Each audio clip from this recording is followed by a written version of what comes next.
প্রিয় দর্শক, আপনাদের সবাইকে স্বাগত জানাচ্ছি ২১শে টেলিভিশনের নিয়মিত রান্না বিষয়ক সাপ্তাহিক আয়োজন ২১শে রেসিপিতে। আপনাদের সাথে আছি আমি সাদিয়া শিমুল। পুরোটা সময় জুড়েই থাকব। প্রিয় দর্শক, সারাদিন কর্মব্যস্ততার মাঝে রান্না যেন এক যন্ত্রণার নাম। কিন্তু আমরা যখন পরিবারের সদস্যদের মুখে হাসি দেখতে পাই, তখন যেন এই যন্ত্রণাটা কমে যায়। প্রিয় দর্শক, এখন চলছে শীতকাল, আর এই শীতকালে আমরা আমাদের চারপাশে নানান রকম শাক সবজি ফলমূল আরো বিভিন্ন রকমের খাদ্যদ্রব্যাদি পেয়ে থাকছি, এবং এই সমস্ত কিছু ইউটিলাইজ করে আমরা চমৎকার কিছু মজাদার রেসিপি তৈরি করতে পারি। আর এই সব কিছু নিয়ে আয়োজন করা হয়েছে আমাদের এই অনুষ্ঠানটি। প্রিয় দর্শক, আমাদের সাথে আজকে উপস্থিত আছেন chef ATM Ahmed Hossain, director food and beverage, Dhaka regency hotel and resort. চলুন আমরা স্বাগত জানাই এবং জেনে নিই আজকে কি রান্না হচ্ছে। Hello chef, welcome to the show. কেমন আছেন? থ্যাংক ইউ, আমি ভালো আছি। আপনি কেমন আছেন? আলহামদুলিল্লাহ, ভীষণ ভালো আছি। আর আপনাকে পেলে আমি সবসময় ভালো থাকি। আজকে কি রান্না হচ্ছে? ল্যাম্ব শাঙ্ক, ব্রেজ ল্যাম্ব শাঙ্ক বলতে পারি, অথবা স্লো কুক ল্যাম্ব শাঙ্ক। আচ্ছা, সচরাচর আমরা হোটেলে বা রেস্তোরাঁতে এই ধরনের ডিশগুলো দেখতে পাই। বাহ, এই খাবারের বিশেষত্বটা কি? এটা বিশেষত এটা খাসির পায়ের অংশ। হুম। আমরা এই অংশটা স্লো কুক করলে খুব মজা লাগে, এবং খুব এটা বারবিকিউ স্টাইলে কুক করা যায়। আর বিশেষত এটা হলো যে কোনো বিশেষ অকেশনে, যেমন নিউ ইয়ার ইভে আমরা স্পেশাল ডিশ করে থাকি। যদিও এটা আমাদের হোটেলের ঢাকা রিজেন্সির রেস্টুরেন্ট বুফেতে আপনি পাবেন, এবং খুবই পপুলার একটা ডিশ। অনেকে এসে জিজ্ঞেস করে যে ল্যাম্ব শাঙ্ক আজকে বুফেতে আছে কিনা। তাহলে চলুন আমরা রান্নার প্রসেসিং শুরু করি। আমাদের কি কি লাগছে এই রান্নাটি তৈরি করতে?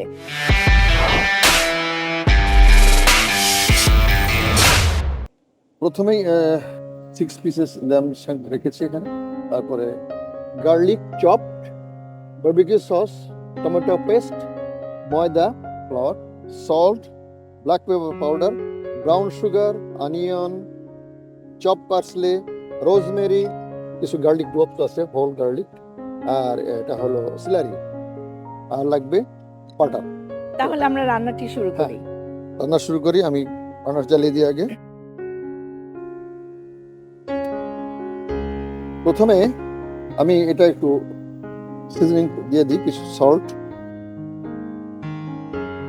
কতখানি? কোয়ার্টার চামচ। কোয়ার্টার চামচ। আর তার চেয়েও কম ব্ল্যাক পেপার পাউডার,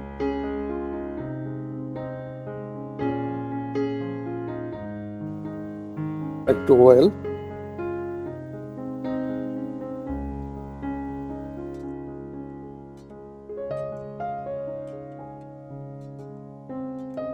ম্যারিনেট করে রাখলেও হয়, না করলেও হয়, কারণ স্টাইলটা হলো স্লো কুক। আমরা কতখানি অয়েল ইউজ করছি? 1 টেবিল চামচ। 1 টেবিল চামচ।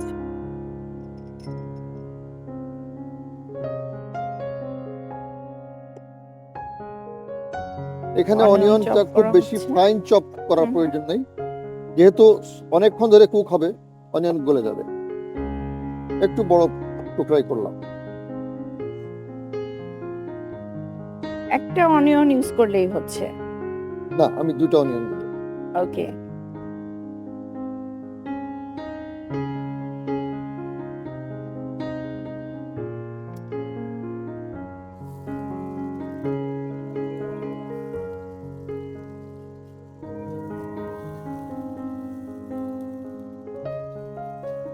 এবার আমি সিলারি টুকরোটা দিয়ে দেব চপ করে, বেশি ছোট করব না।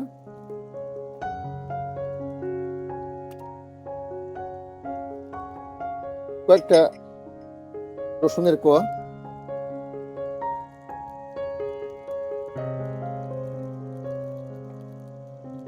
একটু বড় টুকরো করে দিলাম।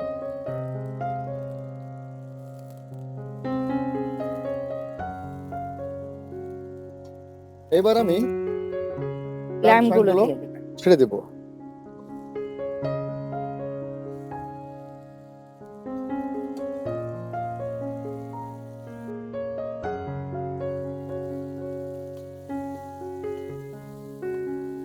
এগুলো আমরা বলি প্রথমে সিল করে নেওয়া, মানে এর জুসটা যেন হাই হিটে এটা সিল করার উদ্দেশ্য হলো এটা এর ভিতরে জুসটা যেন বের না হয়। এটা ব্লক হয়ে গেলে তখন এর জুসটা ভিতরে থাকবে, বাইরে থেকে হিটে এটা সিদ্ধ হবে আস্তে আস্তে। এখন আমি অ্যাড করব টমেটো পেস্ট 2 চা চামচ। ওকে।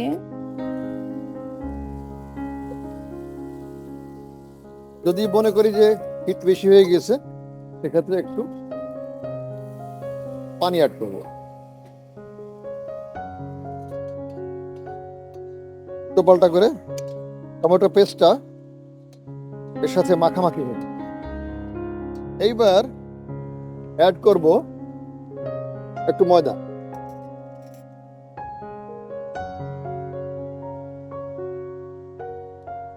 বেশি না, 2 চা চামচ। ময়দা আর টমেটো পেস্টটা একটু ভুনে নিতে হবে।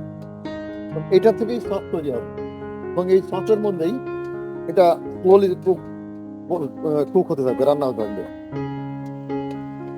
এই পর্যায়ে আমি একটু বাটার অ্যাড করব। বাটার আগে দিনই, কারণ হিট বেশি ছিল, বাটার পুড়ে যাবে।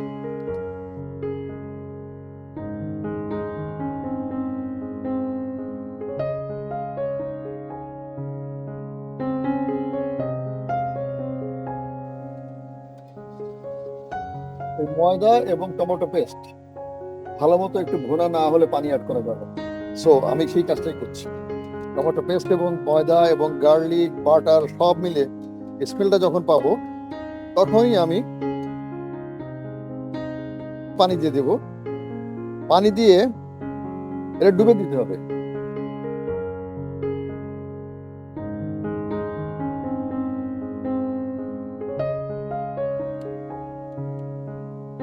এটা কতক্ষণ হবে? এখন একটু পানিটা বয়েল হয়ে আসলেই রেখে দেবো 20 মিনিটের জন্য, 25 মিনিট। ওকে।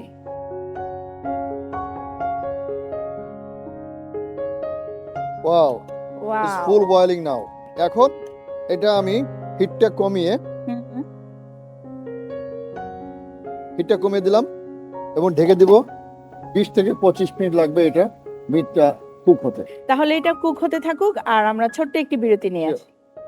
প্রিয় দর্শক, আপনারা দেখছেন 21 টেলিভিশনের নিয়মিত রান্না বিষয়ক সাপ্তাহিক অনুষ্ঠান 21 রেসিপি। চলুন এবার নিয়ে নেই ছোট্ট একটি বিরতি। কোথাও যাবেন না, আমাদের সাথেই থাকবেন।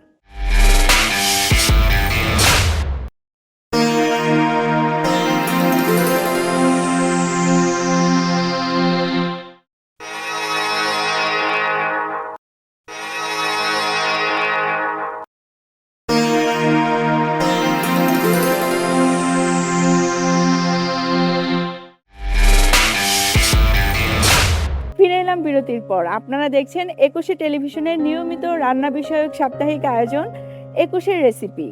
আজকে রান্না হচ্ছে চমৎকার ল্যাম্প। চলুন দেখে নেই রান্না এখন কোন পর্যায়ে আছে। ভাইয়া, রান্নার এখন কি অবস্থা? আশা করি almost ready. Okay. Wow, wow. সসটাও সুন্দরভাবে কালার হয়ে গিয়েছে। এখন ফিনিশিং পর্যায়ে আমার কয়েকটা ইনগ্রেডিয়েন্টস বাকি আছে, আমি এটা এখন দিয়ে দিব।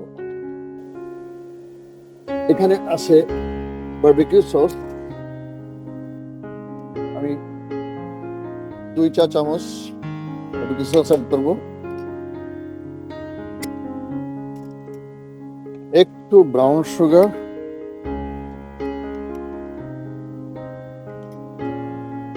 আর যে কোনো ল্যাম্বের জন্য রোজমেরিটা জরুরি। দিয়ে এটা মিক্স করে দিব।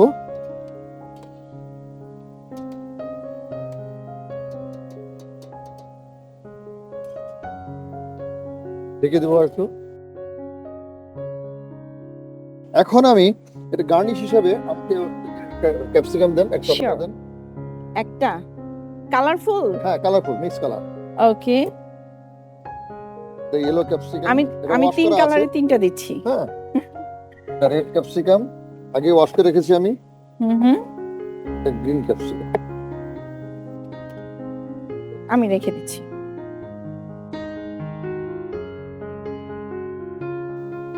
এটা আমি ট্রায়াঙ্গেল শেপে কেটে নিচ্ছি।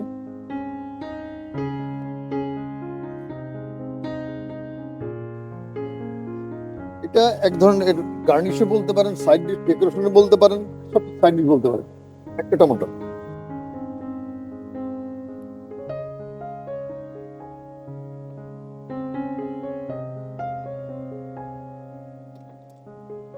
এটা আমি পাশে বার্নার রেখে দিই।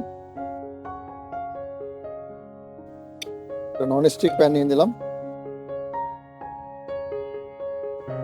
তো বাটার। বাটার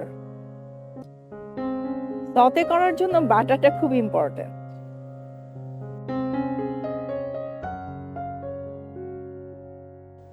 একটু সল্ট, হুম, একটু পেপার। ওকে, এগুলো জাস্ট পরিমাণ মতো, যার যেমন ইচ্ছা। এটা কুক করবো না, বার্নারটা অফ করে দিলাম। চপ পার্সলে দিলাম,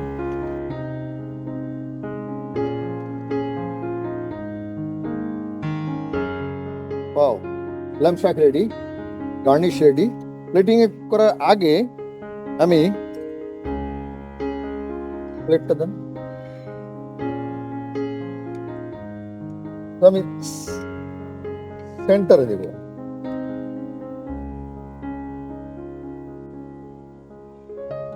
ল্যাম্ব শাকগুলো আমি সাজাবো।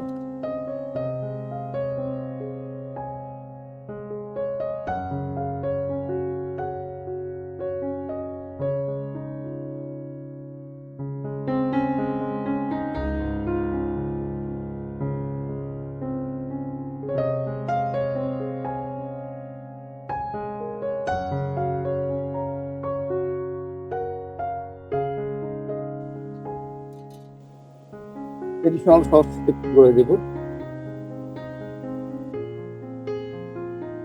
এটা কি এখানে পার্সলে আছে, ওকে, পার্সলে। এটা কি ডেকোরেশনের জন্য আমাদেরকে ডেকোরেশন, পার্সলে দিতে হবে? Simple decoration. এটা আমি সেন্টারে দিয়ে দিলাম, ভেরি সিম্পল ডেকোরেশন।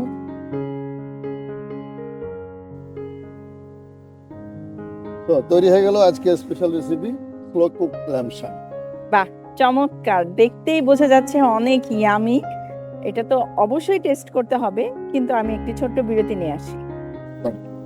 প্রিয় দর্শক, আপনারা দেখছেন একুশে টেলিভিশনের নিয়মিত রান্না বিষয়ক সাপ্তাহিক অনুষ্ঠান একুশের রেসিপি। নিয়ে নিচ্ছি ছোট্ট একটি বিরতি, কোথাও যাবে না, আমাদের সাথেই থাকবেন।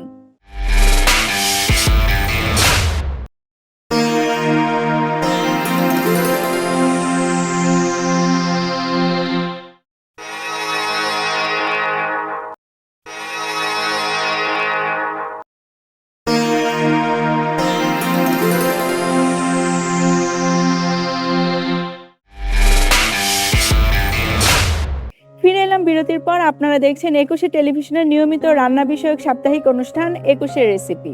আপনাদের সাথে আছি আমি সাদিয়া শিমুল, এবং আমাদের সাথে আছেন chef ATM Ahmed Hossain, director food and beverage, Dhaka regency hotel and resort. আজকে রান্না হচ্ছে চমৎকার ল্যাম্ব শাঙ্ক, অলমোস্ট রান্না কমপ্লিট। চলুন আমরা শেফের কাছে ফিরে যাই।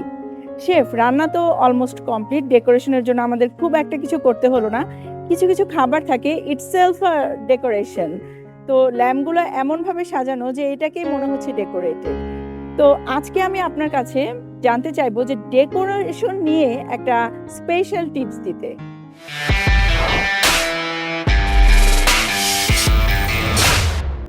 আপনাকে ধন্যবাদ, খুব ভালো একটা প্রশ্ন করেছেন। আসলে আমরা ফুড ডেকোরেশন নিয়ে খুব বেশি চিন্তিত হয়ে যাই, কিন্তু আমরা একটা প্লেট, একটা dish, complete dish is the canvas.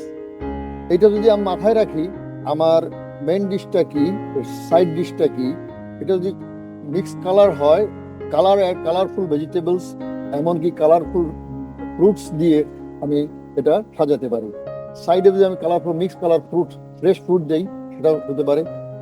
শুধু তাই না, ফ্রেশ ফ্লাওয়ার দিয়েও ডেকোরেশন হয়, বাট এটা খেয়াল রাখতে হবে, সব ফ্লাওয়ার খাওয়া যায় না। ডেকোরেশন আমরা করবো ঠিকই, কিন্তু একটা জিনিস মাথায় রাখতে হবে, যে যেটাই ডেকোরেশনের জন্য ব্যবহার করি, ইট মাস্ট বি এডিবল, এটা খাওয়ার উপযোগী হতে হবে। আমরা কোনো কোনো ফুল ডেকোরেশনে ব্যবহার করতে পারি, যেমন জিনিয়া এডিবল, একটু তেতো, হয়তো খেতে ভালো লাগবে না, কিন্তু এটা ব্যবহার করা যায়। আবার ফ্রেশ ফুল ডেকোরেশনের যে ব্যবহার ক্ষেত্রে খেয়াল রাখতে হবে, ভেতরে পোকা থাকে। শিমের ফুল, হুম হুম ভেরি নাইস পার্পল কালার। হুম। শিমের ফুল দিয়ে প্লেট সাজানো, প্লেট সাজানো যায়। শিমের কুড়ি মানে আগাটা, শিমের লতার আগাটা দেখবেন বাইরের বিখ্যাত শেফরা যখন কুকিং শো করে, তারা এই ছোট্ট ছোট্ট একটা লতা, একটু একটু ছোট একটা কুড়ি, এই ধরনের জিনিস দিয়েই ফুড ডেকোরেট করছে। যদি আমি কার্ভিং করে ক্যারট ফ্লাওয়ার, বিটরুট ফ্লাওয়ার দিয়েও ফুল সাজাতে পারি, কিন্তু আমি বলবো এগুলো হট ফুডের জন্য প্রযোজ্য না।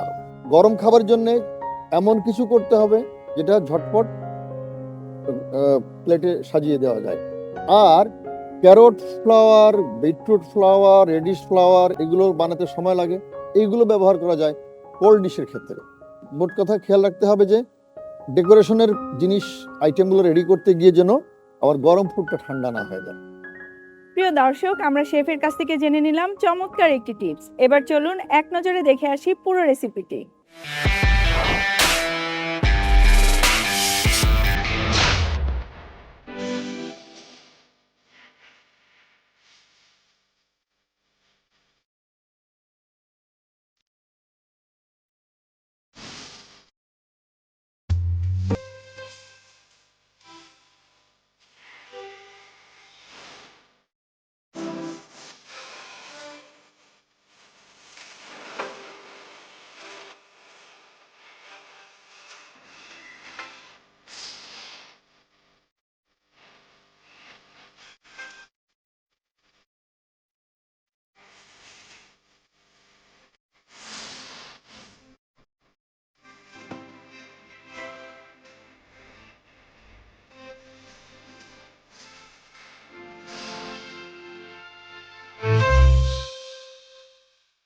এক নজরে দেখে নিলাম পুরো রেসিপিটি।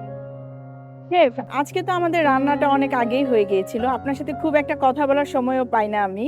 আজকে যেহেতু সময় পেয়ে গেলাম, তো আপনার কাছে জানতে চাবো যে আপনি এই রান্নার যাত্রাটা কবে থেকে শুরু করেছিলেন? শেফ ক্যারিয়ারের শুরু আগেই বলি, আমি হসপিটাল ইন্ডাস্ট্রিতে যেভাবে শুরু করেছি, 1981 সালে প্যান প্যাসিফিক সোনারগাঁতে আমি জয়েন করি প্রথম সার্ভিস ডিপার্টমেন্ট।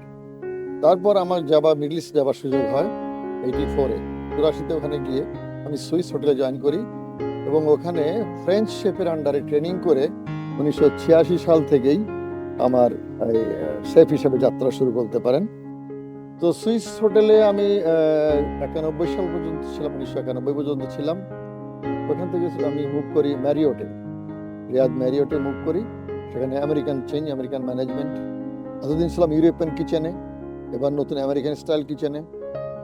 ফাইন কাজ শিখেছি সুইস হোটেলে, ম্যানেজমেন্ট শিখেছি, কিচেন ম্যানেজমেন্ট শিখেছি আমি ম্যারিওটে। ম্যারিওট থেকে আমি 96-এ দেশে আসি বিমান ফ্লাইট ক্যাচারিং এর শেফ হিসাবে 5 বছরের চুক্তিতে। তারপর 2000 সালে আমি আর চুক্তি নবায়ন না করে আবার হোটেল ইন্ডাস্ট্রিতে হোটেল সারিনার প্রি ওপেনিং টিম হিসাবে, ম্যানেজমেন্ট টিম হিসেবে জয়েন করি। ওখান থেকে আমি আমেরিকান এম্বাসিতে আমেরিকান ক্লাব ম্যানেজমেন্টের দায়িত্বে ছিলাম 2.5 বছর। তারপরে ওখান থেকে আমি 2006 সালে এই হোটেলের ঢাকা রিজেন্সির ওপেনিং থেকে আমি এখানে আছি। 2011 সালে আমি আরেকটা নতুন হোটেল, কক্সবাজারের বড় একটা হোটেল ওশান প্যারাডাইস হোটেলে ওপেনিং এর দায়িত্ব নিয়ে চলে যাই। ওখানে ওটা ওপেন করে 2.5 বছর রান করে আবার 2013 সালে ঢাকা রিজেন্সি ব্যাক করেছি এবং এখনো আছি। সব মিলে প্রায় 45 ইয়ার্স জার্নি।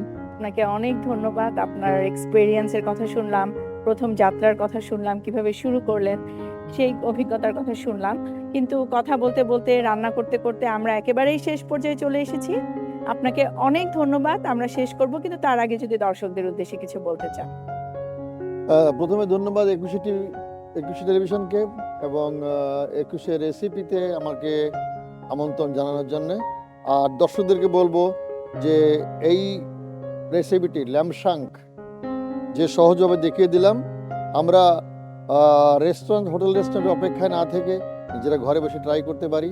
আর আরেকটু বলেই, এই ল্যাম্পশাঙ্ক যে হতে হবে তা না, এই সিমিলার ওয়েতে আপনারা খাসির যে কোনো অংশের মাংস, ল্যাম্প চপস হতে পারে বা বড় বড় টুকরা করে রান্না কিনে এসে একইভাবে রান্না করতে পারবেন।